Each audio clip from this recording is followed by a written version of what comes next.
السلام علیکم ورحمۃ اللہ وبرکاتہ۔ امید کرتی ہوں کہ آپ سب خیریت سے ہوں گے۔ ہم مضاف اور مضاف الیہ کے قوانین کے بارے میں پڑھ رہے تھے۔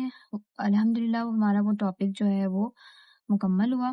آج ہم ایک نیا ٹاپک اسٹارٹ کر رہے ہیں، نیا موضوع کی ابتدا کر رہے ہیں ہم، اور وہ موضوع کون سا ہے؟ مبتدا اور خبر۔ یعنی ہم مبتدا اور خبر کی تعریف پڑھیں گے، اس کی چند اہم باتوں کو پڑھیں گے، پھر ہم اس کے ترکیبی قواعد کی طرف چلیں گے۔ ٹھیک ہے، چلیں شروع کرتے ہیں۔ بسم اللہ الرحمن الرحیم۔ سب سے پہلے ہم مبتدا خبر کی تعریف جانیں گے تو میں ایک مثال لکھتی ہوں۔ جیسے میں نے یہاں پہ جملہ لکھا ہے کہ زید کاتب ہے، ٹھیک ہے، یہ میں نے ایک جملہ لکھا ہے۔ تو یہ ایک جملہ ہے، اور یہ جملہ جو ہے یہ اسٹارٹ کس سے ہو رہا ہے؟ اس کے لفظ پہ غور کریں، زید اسم ہے نا، تو یہ جملہ اسم سے اسٹارٹ ہو رہا ہے، تو اس کا مطلب یہ جملہ اسمیہ ہے۔ ٹھیک ہے، یہ جملہ کون سا ہے؟ جملہ اسمیہ۔ اب جملہ اسمیہ، ٹھیک ہے، جملہ اسمیہ ہے کیوں؟ کیونکہ یہ اسم سے اسٹارٹ ہو رہا ہے۔ جملے دو طرح کے ہوتے ہیں، ایک جملہ اسمیہ اور ایک جملہ ہوتا ہے فعلیہ۔ اگر یہاں پہ فعل ہوتا تو یہ جملہ فعلیہ ہوتا، کیونکہ وہ فعل سے اسٹارٹ ہو رہا ہے۔ تو اب دیکھیں، جملہ اسمیہ ہے یہ۔ جملہ اسمیہ کی ابتدا جس سے ہوگی، جملہ اسمیہ کی ابتدا جس سے ہوگی اس کو کہتے ہیں مبتدا۔ ٹھیک ہے، جملہ اسمیہ کی ابتدا جس سے ہوتی ہے اس کو کیا کہتے ہیں؟ مبتدا۔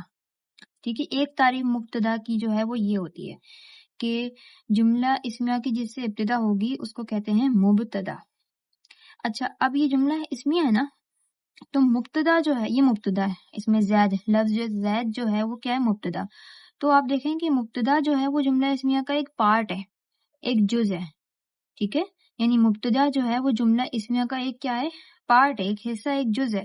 تو مبتدا کی ایک تعریف اس طرح بھی کی جاتی ہے کہ جملہ اسمیہ کے پہلے جز کو مبتدا کہتے ہیں۔ بات سمجھ میں آئی؟ اس کی دو تعریف کی جاتی ہے، ایک اس طرح کہا جاتا ہے کہ جملہ اسمیہ کی ابتدا جس سے ہو اس کو مبتدا کہتے ہیں۔ ایک یہ کہا جاتا ہے، اس کی تعریف کو یوں بھی کی جاتی ہے کہ جملہ اسمیہ کا پہلے جز کو، یہ پہلا جز ہے نا، پہلا پارٹ ہے نا اس کا، اس کو مبتدا کہتے ہیں۔ ٹھیک ہے، اچھا، جملہ یہ تو مبتدا ہوگی۔ اب دوسرا جملہ اسمیہ کا دوسرا پارٹ، دوسرا حصہ کیا ہے؟ کاتب، تو اس کو کہہ دیتے ہیں خبر۔ اس کو کیا کہہ دیتے ہیں؟ خبر۔ یعنی جملہ اسمیہ کے پہلے جز کو کہتے ہیں مبتدا اور دوسرے حصے کو کہتے ہیں خبر، یا مبتدا کے بعد جو حصہ آتا ہے اس کو کہہ دیتے ہیں خبر۔ خبر کی اس طرح تعریف کی جاتی ہے۔ ٹھیک ہے، اچھا، اب مبتدا کے جو ہے نا، مبتدا کے بارے میں ہم بات کر رہے ہیں۔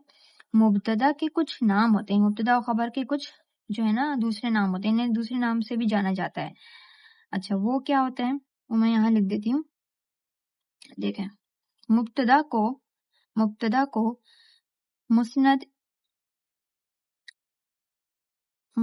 الیہ بھی کہتے ہیں۔ ٹھیک ہے، مسند الیہ بھی کہتے ہیں، اور خبر کو کہتے ہیں مسند، یہ بھی کہا جاتا ہے، اس کا ایک نام یہ بھی ہے۔ اچھا، کیوں کہتے ہیں مسند؟ کیا ہے؟ جس کی طرف منسوب کیا جائے۔ تو یہاں پہ جملہ کیا ہے؟ زید کاتب ہے، تو کاتب ہونا کس کی طرف منسوب کیا جا رہا ہے؟ زید کی طرف، یعنی مبتدا کی طرف، یعنی اس کی طرف منسوب کیا جا رہا ہے۔ تو مبتدا کا نام جو ہے ایک مسند الیہ بھی ہوتا ہے، یعنی جس کی طرف منسوب کیا جائے۔ تو یہاں پہ زید مبتدا ہے اور کاتب ہونا اس کی طرف منسوب کیا جا رہا ہے۔ ٹھیک ہے، تو اسی اعتبار سے مبتدا کو مسند الیہ بھی کہتے ہیں۔ اچھا، خبر کیا ہوتی ہے؟ دوسرا حصہ جو ہے جملہ اسمیہ کا، اس کو مسند کہتے ہیں۔ جس کو منسوب کیا جا رہا ہو اس کو خبر کہتے ہیں۔ کس کو منسوب کیا جا رہا ہے؟ کاتب ہونے کو۔ ٹھیک ہے، جس کی طرف منسوب کیا جا رہا ہے وہ مسند الیہ، اور جس کو منسوب کیا جا رہا ہے وہ مسند۔ اور یہ کیا ہے؟ بیسیکلی خبر ہے، یعنی مبتدا اور خبر کا دوسرا نام کیا ہوتا ہے؟ مسند الیہ اور مسند۔ یہاں تک میری بات سمجھ میں آ گئی؟ ایک اور نام مبتدا و خبر کا ہوتا ہے محکوم